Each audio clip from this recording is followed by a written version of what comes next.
Assalamualaikum warahmatullahi wabarakatuh. Saya Putri Ayu Landari, absen 24, kelas 10 IPS 4, dari SMA Negeri 1 Asem Bagus. Saya akan menjelaskan tentang reproduksi protista mirip jamur. Jamur lendir atau Myxomycota. Myxomycota meliputi organisme yang tidak mengandung klorofil, yang filogenetik tergolong ke dalam organisme yang sangat sederhana. Dalam keadaan vegetatif, tubuhnya berupa massa protoplasma telanjang yang bergerak sebagai amoeba yang disebut plasmodium, dengan cara-cara hidup sebagai saprofit atau seperti hewan. Plasmodium terjadi karena satu perkawinan atau peristiwa seksual, dan kemudian akan membentuk suatu sporangium yang berdinding.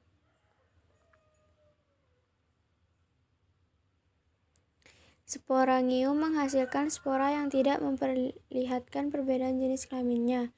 Jamur lendir atau Myxomycota memiliki beberapa karakteristik, yaitu sebagai berikut. 1. Bersifat heterostop dan tidak memiliki klorofil. 2. Memiliki berbagai jenis warna yang terdapat pigmen seperti warna kuning atau oranye, biru, dan violet. 3. Habitat dari jamur ini biasanya di daerah yang dingin, lembab, daerah yang teduh, dan biasanya di pohon yang sudah mati. 4. Kebanyakan parasit. 5. Multinukleat. 6. Bergerak dengan menggunakan pseudopodia. 7. Bentuk tubuh seperti lendir. Jamur air ini telah berdivergensi menjadi 2 cabang utama, yaitu jamur lendir plasmodial dan jamur lendir selular atau Acrasiomycota. 1. Jamur lendir plasmodial. Jamur lendir ini memiliki spesies yang cukup banyak, yaitu seperti 500 spesies. Dikatakan sebagai jamur lendir plasmodial karena faktanya pada siklus hidupnya berasal dari plasmodium, yang massa sitoplasmanya mengandung banyak nukleus diploid tetapi tidak terdapat dinding sel dan membran. Plasmodium ini berbeda dengan protozoa yang sama-sama terdapat plasmodium. Plasmodium pada jamur lendir ini adalah kumpulan dari massa sel amoeboid. Pada protista mirip jamur ini, berdasarkan perbedaan morfologi, plasmodiumnya dapat dibagi menjadi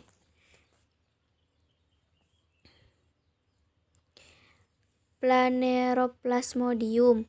Jamur lendir ini tidak dapat dilihat dengan menggunakan mata telanjang, akan tetapi dapat dilihat dengan jelas dengan menggunakan mikroskop.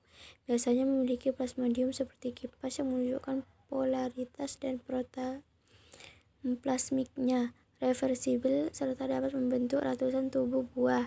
Memiliki bentuk yang bercabang dengan protoplasma yang lebih kental dan granular, contohnya pada Physarum. Aphanoplasmodium. Sama seperti Phaneroplasmodium, tidak dapat dilihat dengan menggunakan mata telanjang, yang mana membutuhkan air untuk bertahan hidup.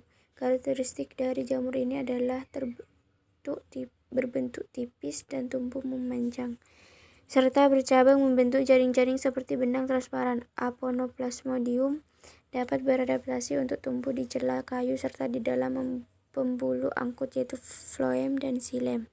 Contohnya adalah Stemonitis. Ada lagi yaitu Protoplasmodium.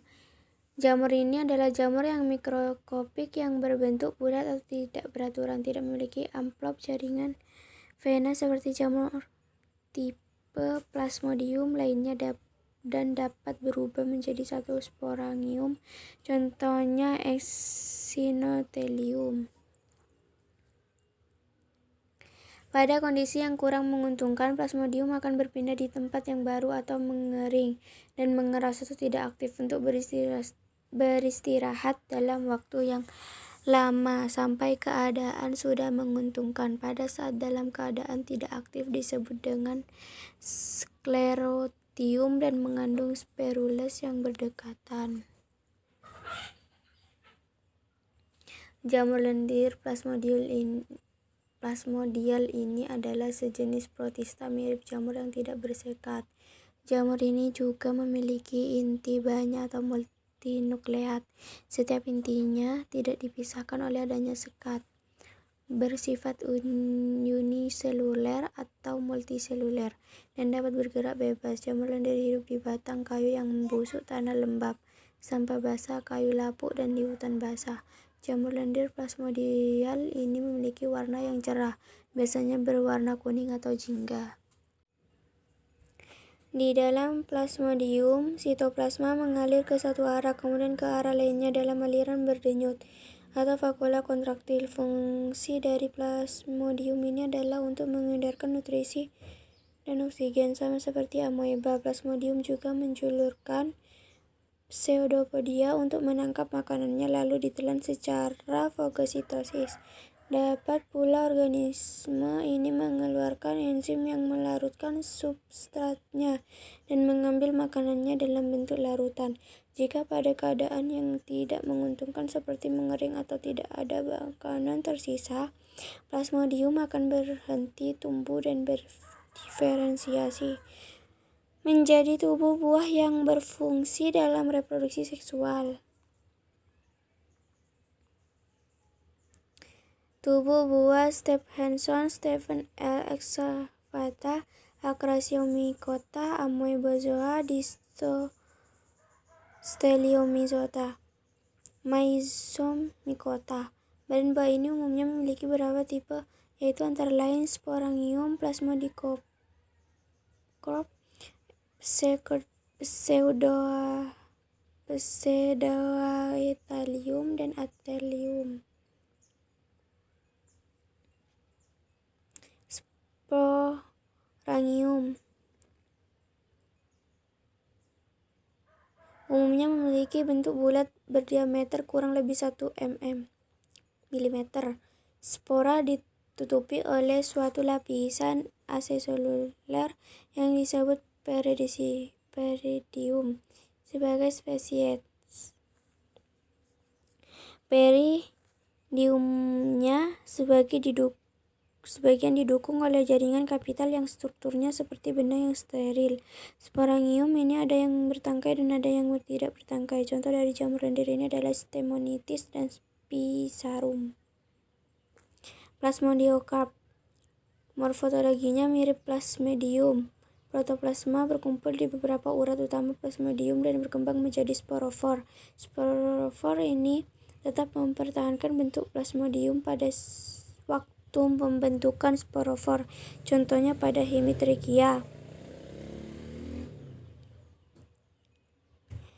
Aetalium, sporanya agak besar berbentuk bantalan atau gundukan dan sporanya berasal dari seluruh plasmodium yang tidak berdiferensiasi sempurna. Spora ditutupi oleh korteks.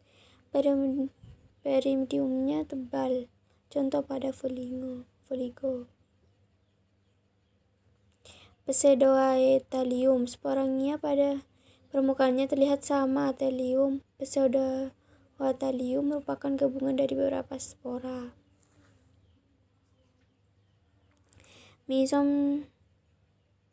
Mycetes memproduksi spora di dalam badan buah yang mana akan menghasilkan segerombolan 1 hingga 4 haploid uniseluler mesoamoeba atau cell swarm yang bersama disebut dengan Amoeboflagellata yang tidak memiliki dinding sel dan hanya dikelilingi oleh membran plasma. Mesoamoebae muncul dari spora melalui pori. Untuk keperluan ini, plasmodium lalu mempunyai sifat yang berlawanan dengan biasanya. Mereka lalu meninggalkan tempat yang basah, merayap menuju cahaya dan dengan menurunkan kadar airnya. Kemudian berubah menjadi beberapa tubuh buah yang masing-masing diselubungi oleh selaput kaku karena mengandung kapur dan dinamakan peridium. Di dalamnya terdapat banyak spora kecil yang mempunyai membran atau dinding spora itu.